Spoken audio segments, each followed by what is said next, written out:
Sa puntong ito, makakausap po natin ngayon si re-election ni Senator Bato de la Rosa na pasok sa Magic 12 base po yan sa partial at unofficial count ng COMELEC. Magandang gabi, Senator de la Rosa. Magandang gabi sa inyo, Yuchen, at mga kasamahan mo dyan, at sa mga ating mga taga-subaybay. Magandang gabi po. Ay, unang-una, gusto ko po makuha ang inyong reaksyon dito po sa nakikita niyong resulta. Kayo po ay nasa top 5 if I'm not mistaken. O number 3 po kayo. Oo, inasahan niyo po ba yan? At ano po masasabi po ninyo sa nakikita niyo ngayon?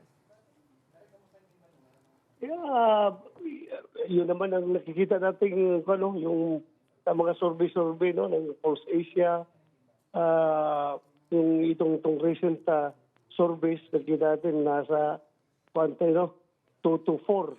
2 to 4. Ngayon nasa number 3 tayo. So parang tama yung survey. Senator Bato, mukhang hindi yata tumutugma yung resulta ng mga survey dito po sa lumalabas ngayon. Yung sa inyo po, medyo consistent doon sa mga survey, pero iba ho ninyong mga kasama dito sa Magic 12, marami po mga sorpresa ritong lumabas, like si Bam Aquino, si Kiko Pangilinan, and Rodante Marcoleta. Kung ito pong pagbabasehan nyo, sa tingin nyo, accurate pa rin ho ba itong mga survey?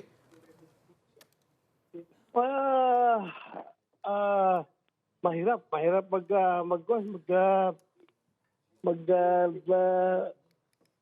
magsabi, no, dahil yun nga, on my part, si Senator Bongo, sa akin, medyo consistent. Pagdating sa iba, hindi consistent. So, paano ba? Maniwala pa ba tayo sa survey o hindi na? Ikaw? Hindi ko masabi yan ngayon. Hindi ko masabi yan sa ngayon. Ha? Hindi niyo masabi. Ano sa tingin yung dahilan, Senator Bato, ano sa tingin mo dahilan? Bakit ganito naging resulta ng eleksyon, no? On your part, sa inyong grupo, sa inyong partido, ano sa tingin niyo ang tamang ginawa po ninyo para makapasok ang marami sa inyong mga kasamahan? Siguro yung ako, si Senator Bongo at saka ako, no, ay masyadong ang aming pag-angat sa survey at saka ito nga sa election results, it came with a very heavy price. At yan po yung freedom ni Pangulong Duterte. Yan ang malaking dahilan bakit kami umangat. Yung pag-kidnap at pagdala kay Pangulong Duterte doon sa daig. So naggalit yung taong bayan, kaya sila ngayon rumisbak ng taong bayan through their votes. Na inangat nila kami ni Senator Bongo, pati si Congressman Marcolita.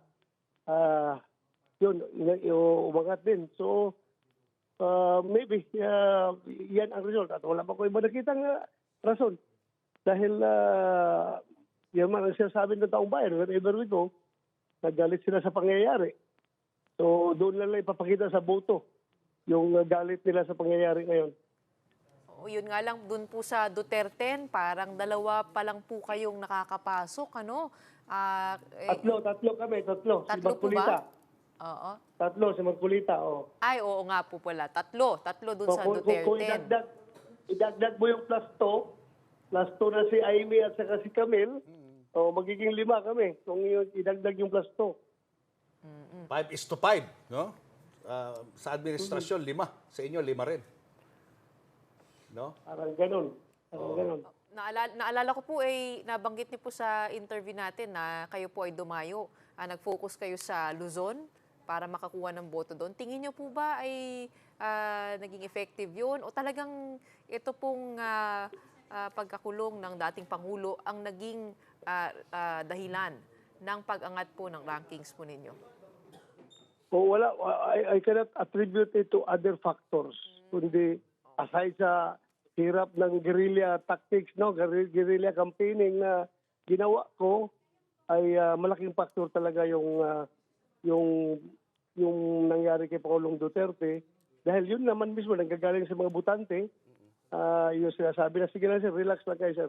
Sabi, bahala sa inyo sir, basta makita na lang nila sa buto ngayon itong eleksyon. At papalabas namin yung sama loob namin ngayon sa nangyari kay Pangulong Duterte. So, yun mga sinasabi ng taong bayan. So, ako rin naniniwala. Dahil yun na nga, lumabas man. Kami dalawa ni Senator Bungo. Sa ngayon, running number 1 siya. Ako, running number 3. So, malaking bagay talaga yung ginawa. Senator, pagdating ho sa napipintong impeachment trial, ano po ang nakikita niyong implication nitong kalalabasan ng eleksyon? It's hard to tell right now dahil hindi pa natin kapa yung sa loobin ng iba. Mahirap magsabi. Hintayin na lang natin pagdating sa impeachment trial ano magiging developments niyan. Senator Bato, silipin natin, Edson. Silipin natin yung naging resulta ng boto ni Senator Bato sa buong Pilipinas. I-analyze nga natin. Go ahead, Edson. So kung makikita natin, si Senator Bato de la Rosa, pumasok sa Magic 12 sa most areas. Halos na sweep niya ang Mindanao. So ikumpara natin sa kanyang naging senatorial run noong 2019, para mas malinaw, no? Makita natin sa 2025, meron siyang mga areas dito sa Mindanao na mas solid compared to before, no? Dito sa norte, meron siyang mga areas na natalo siya ngayong 2025, pero iba kasi yung pagka-solid ng South votes ni Senator Bato de la Rosa ngayon. Pero kung makita natin ang boto dito, medyo dikit siya. No, 18.8 million noong 2019, pero ngayon 2025, makita natin, malalagpasan pa niya ito so far sa ating mga projections. Ayan. Senator Bato, anong reaksyon mo dyan? Ako ay nagpapasalamat sa ating mga kababayan. At least yung tiwala nila sa akin ay andyan pa rin. At saka yun lang naman ang aking ma-offer sa aking mga kababayan. Yung aking advokasya laban sa droga, kriminalidad at korupsyon. Yun lang naman ang aking advokasya. At maybe the people really need right now, yung naramdaman nila yung need sa ganong klaseng advokasya. So, sila'y sumuporta sa atin.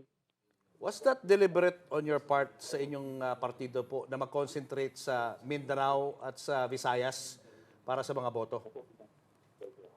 Well, ano pa bang, yung kwan naman, ang analysis namin is why, never akong umikot dyan sa Northern Luzon. Never akong umikot sa Bicol Region. Ang napasukan ko lang sa campaign period ay ito lang, yung Pampanga, Bulacan, at kunti sa Tarlac. At sa Cavite, bali 4 lang na probinsya ang aking napasukan. Yung Rizal, nakapasok akong kunti, pero kunting-kunti lang. So, yun lang ang napasukan ko ng mga probinsya. Yung mga northern provinces, hindi na ako pumasok. Alam ko naman na medyo negative sila sa atin doon dahil,